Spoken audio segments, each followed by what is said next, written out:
Di sebuah rumah sakit, seorang dokter tengah berbincang dengan wanita hamil bernama Nyonya Wormwood.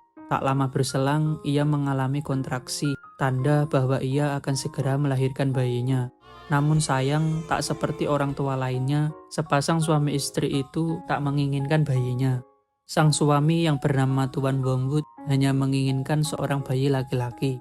Sehingga ketika bayinya terlahir perempuan, ia pun merasa bahwa itu adalah kemalangan baginya. Bahkan hingga putrinya tumbuh remaja, ia tetap memanggilnya sebagai anak laki-laki.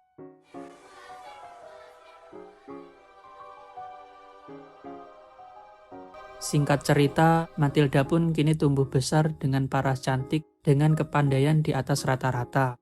Ia sangat gemar membaca, meskipun nyatanya ia belum pernah mengenyam pendidikan di sekolah. Namun ia sangat sering mengunjungi perpustakaan berjalan milik Nyonya Phelps. Diketahui bahwa orang tua Matilda lupa untuk memasukkannya ke sekolah, sehingga kini mereka sangat ketakutan akan mendapatkan denda dari penyidik sekolah yang akan segera datang berkunjung ke rumah mereka. Singkat cerita, dua orang datang ke rumah mereka. Seperti yang direncanakan sebelumnya, mereka mengatakan bahwa Matilda sudah ikut homeschooling. Namun sepertinya kebohongan mereka bisa dirasakan oleh petugas penyidik. Salah seorang dari penyidik pun masuk dan mencoba berbicara dengan Matilda. Ia memperkenalkan namanya sebagai Miss Honey, salah seorang guru yang akan mengajar di sekolah. Dengan lembut, ia mengajak Matilda untuk bersekolah di sekolah umum. Ia menjanjikan bahwa kelas yang diajarkannya nanti akan sangat menyenangkan. Miss Honey akan mengajarinya banyak hal, seperti sejarah, musik, dan juga sastra. Mendengar kata sastra, Matilda yang awalnya biasa saja menjadi sangat antusias. Seperti yang kita tahu bahwa Matilda sangat gemar membaca buku. Namun sayang, keinginannya bersekolah dirasa tak akan didukung oleh orang tuanya. Akhirnya Matilda pun memilih masuk ke dalam kamarnya dan memandangi kepergian Miss Honey dari jendela kamarnya. Tiba-tiba sang ayah masuk ke kamarnya dengan penuh kekesalan. Ia menyalahkan Matilda karena ia harus membayar denda. Matilda pun menjawab, itu semua bukan salahnya, karena merekalah yang lupa untuk menyekolahkan anaknya sendiri. Ayahnya berkata Matilda akan bersekolah di Cransham Hall. Sang ayah menakutinya bahwa di sekolah itu, Matilda akan bertemu seorang kepala sekolah bernama Agatha Trunchbull. Ia adalah seseorang yang menakutkan. Ayahnya telah berkata kepada kepala sekolah itu bahwa Matilda adalah anak pembuat masalah. Itu adalah hukuman dari sang ayah karena Matilda dianggap sebagai perusak kehidupan mereka layaknya monster. Oh, she is so looking forward to meeting you. That's not fair. It's not right. That'll teach you. Ruining our life. Layaknya seorang anak kecil yang kesal dengan perlakuan ayahnya, Matilda memberikan sedikit pelajaran kepadanya. Saat orang tuanya bersantai dan menonton TV, Matilda diam-diam masuk ke kamar mereka dan memasukkan cairan pewarna ke botol tonik rambut ayahnya. Alhasil, rambut ayahnya berubah menjadi warna hijau seperti karakter film Joker. Ayahnya yang menyadari itu perbuatan putrinya, langsung bergegas menuju ke kamar Matilda. Untung saja Matilda bisa masuk ke kamarnya tepat waktu. Ia pun langsung pura-pura tidur untuk menghindari kecurigaan dari sang ayah.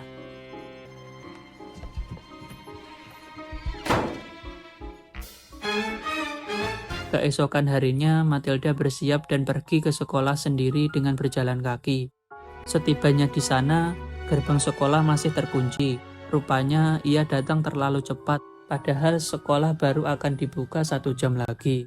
Di sana ia bertemu Mrs. Phelps, penjaga perpus berjalan seperti Abang Saleh kalau di Upin Ipin. Apa ni? Nama kita Sally lah. S-I-L-L-Y. Matilda berkata bahwa ia sangat bersemangat ke sekolah untuk diajarkan cerita oleh Miss Honey. Matilda menambahkan bahwa di kepalanya terdapat banyak ide yang ingin ia keluarkan dalam sebuah cerita. Mrs. Phelps pun menawarkan diri agar Matilda menceritakan itu kepadanya saja. Akhirnya Matilda pun memulai ceritanya. Dahulu kala ada seorang penampil sirkus terbaik di dunia. Sang suami adalah seorang escapologist, yakni seorang yang ahli melepaskan diri dari lilitan tali, rantai yang tergembok, dan dikunci. Sedangkan istrinya adalah seorang ahli akrobatik. Mereka hidup bahagia dan saling mencintai. Namun selama pernikahannya, mereka belum juga dikaruniai seorang buah hati. Sehingga meskipun mereka tinggal di rumah yang besar, mereka tetap merasakan kesunyian. Suatu hari mereka melampiaskan kesedihan mereka dengan mengadakan sebuah pertunjukan paling berbahaya yang belum pernah ada di dunia, di mana sang istri akan dilempar ke udara dengan dinamit di kepalanya. Lalu sang suami akan menangkapnya setelah berhasil melepaskan diri dari dalam sangkar yang terkunci. Tak hanya itu, pertunjukan tersebut akan lebih berbahaya lagi karena tepat di bawah mereka akan terdapat kumpulan hiu dan benda berduri yang akan siap melukai mereka jika pertunjukan itu sampai gagal. Penjaga perpus dibuat penasaran dengan kelanjutan cerita itu, tapi Matilda masih bingung dan belum tahu kelanjutannya. Matilda berjanji akan melanjutkannya besok, karena ia harus segera pergi setelah menyadari sekolah akan segera dimulai. Akhirnya Matilda masuk ke dalam sekolah dan langsung bertemu teman sekelasnya yang juga seorang murid baru bernama Lavender. Lavender memiliki peliharaan unik, yakni seorang kadal imut yang ia beri nama Isaac. Tak lama setelah itu, seorang kakak kelas menghampiri mereka.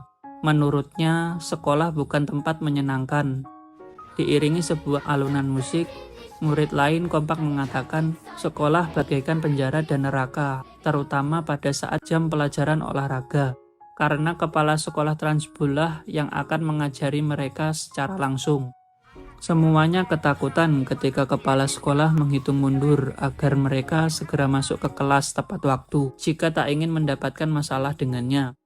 Beruntungnya Miss Hani tepat waktu membawa mereka masuk ke dalam kelas. Keduanya diperkenalkan lalu dipersilahkan duduk. Tiba-tiba salah seorang murid sakit kepala dan megap-megap terkena serangan panik. Rupanya ia melihat soal yang sangat rumit tertulis di papan tulis.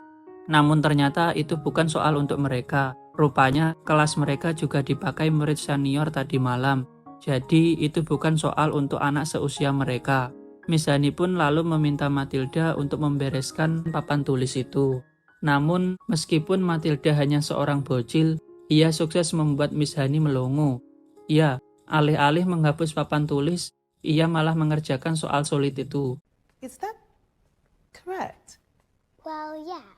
And then I thought I may as well do the rest. Matilda berkata bahwa ia telah membaca banyak buku dalam semingguan ini. Dengan lancar, ia mengatakan buku apa saja yang telah ia baca.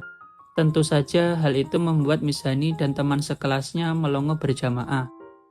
Menyadari Matilda adalah anak yang jenius dan punya potensi yang besar, ia pergi ke ruangan kepala sekolah untuk merekomendasikan Matilda masuk ke kelas yang lebih tinggi, setidaknya kelas 11. Wow. Namun sayang kepala sekolah tak setuju, dan ia hanya menganggap Matilda adalah sebuah kutil seperti yang ayahnya katakan kepada kepala sekolah. Kepala sekolah berkata, di sekolahnya peraturan tak boleh dilanggar dan tak ada pengecualian. Dahulunya ia menang olimpiade juga karena kedisiplinan. Baginya itu adalah kunci kesuksesan, meski harus memaksa murid untuk patuh. Dia adalah orang yang anti simpati dan kelembutan. Sekolah pun usai dan Matilda pulang ke rumah. Ia sangat bersemangat untuk menceritakan pengalaman pertamanya di sekolah. Sayangnya, ibu dan ayahnya tak peduli dengannya. Matilda mencoba menasehati ayahnya yang curang dalam berbisnis jual beli mobil. Karena itu, ayahnya marah dan merobek buku yang dibawa Matilda. Ide jahil Matilda kembali muncul untuk membalas kelakuan ayahnya. Matilda mengambil lem dan mengoleskannya pada topi sang ayah yang kemudian langsung dipakai oleh ayahnya itu. Big stupid.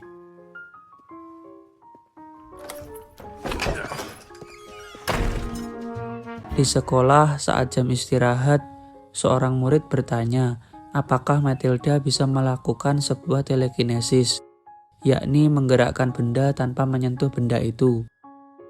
Dengan pikirannya, mereka menganggap bahwa Matilda bisa saja melakukannya. Salah seorang murid gendut berkata bahwa jadi murid pintar tidak akan menguntungkan di sekolah ini, karena kepala sekolah Transpool tak menyukai hal itu. Sekolah ini layaknya penjara bagi para siswanya. Banyak kengerian yang dilakukan kepala sekolah menurut perkataan para senior dan kakak kelas. Salah satunya melempar seorang murid keluar jendela. Yang paling mengerikan adalah kepala sekolah memiliki sebuah tempat khusus untuk menghukum murid-murid nakal. Tempat itu dijuluki sebagai coki, sebuah kotak terbuat dari duri dan kayu. Murid yang dianggap nakal akan dimasukkan ke dalamnya. Tiba-tiba si kriwul menghampiri mereka dan meminta agar mereka menyembunyikannya dari kepala sekolah. Rupanya si kriwul telah dituduh meletakkan lem di kursi kepala sekolah sehingga membuat celana dalamnya menempel di kursi. Untuk menolong si kriwul, Matilda meminta semua murid menutupinya dengan blazer yang mereka pakai.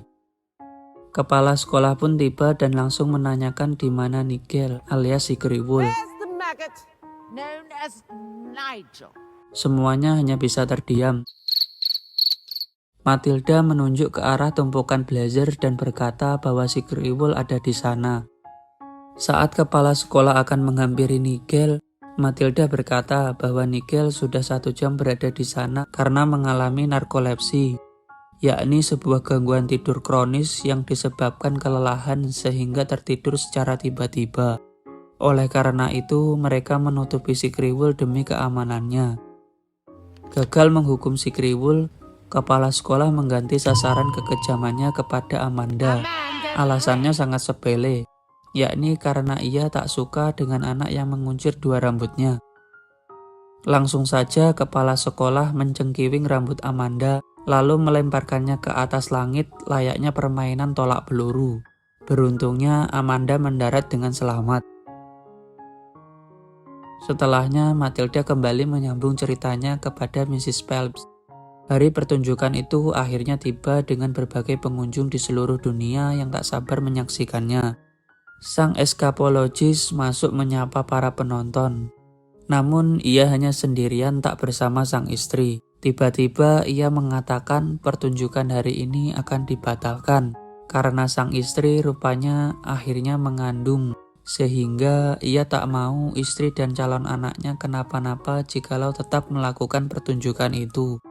Seketika suasana pun hening. Para penonton terdiam. Hingga ketika sang istri masuk ke panggung, sorak penonton beriringan menggemuruh dengan ucapan selamat atas kehamilannya. Mereka semua tak keberatan dan melupakan atraksi berbahaya yang seharusnya mereka lihat. Sayangnya seorang wanita yang juga merupakan saudari dari sang suami malah tak setuju dengan pembatalan atraksi ini. Ia berkata, sesuai dengan kontrak yang ada, semuanya harus tetap melakukan pertunjukan sesuai yang telah mereka tanda tangani. Wanita itu tak mau merugi dan mengembalikan uang yang telah penonton bayar. Jika mereka menolak, maka ia akan memenjarakan mereka. Cerita pun bersambung karena Matilda harus segera pulang ke rumah.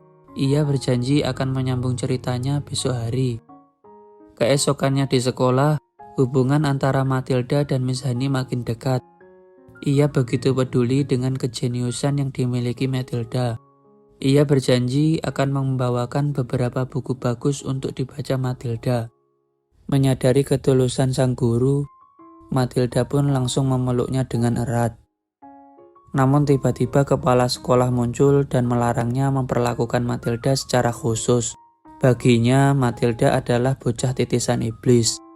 Kepala sekolah menuduh Matilda sebagai seorang kriminal yang telah mencuri dan memakan potongan kue kek miliknya. Matilda pun langsung membantah tuduhan itu. Tiba-tiba saja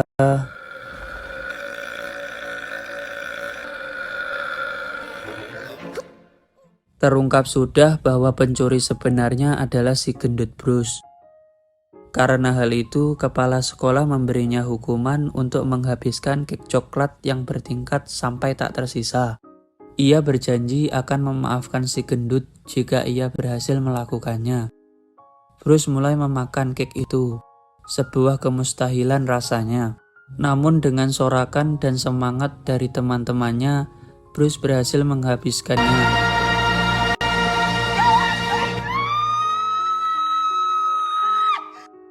Belum semenit merayakan, Bruce dibuat ketakutan karena rupanya tadi itu hanyalah hukuman pertama. Dan hukuman selanjutnya adalah memasukkan si gendut ke dalam coki. Mizani mencoba menghalangi kepala sekolah, karena baginya Bruce masih terlalu kecil untuk menerima hukuman itu. Matilda pun ikut bersuara dengan lantang, dan meminta kepala sekolah agar menepati janjinya untuk memaafkan Bruce. Kepala sekolah yang kesal dikatai curang seketika emosi dan menyeret si gendut menerima hukuman part 2-nya. Melihat hal itu tak sengaja, Matilda yang memendam amarahnya malah mulai membangkitkan kemampuan istimewanya, yakni telekinesis.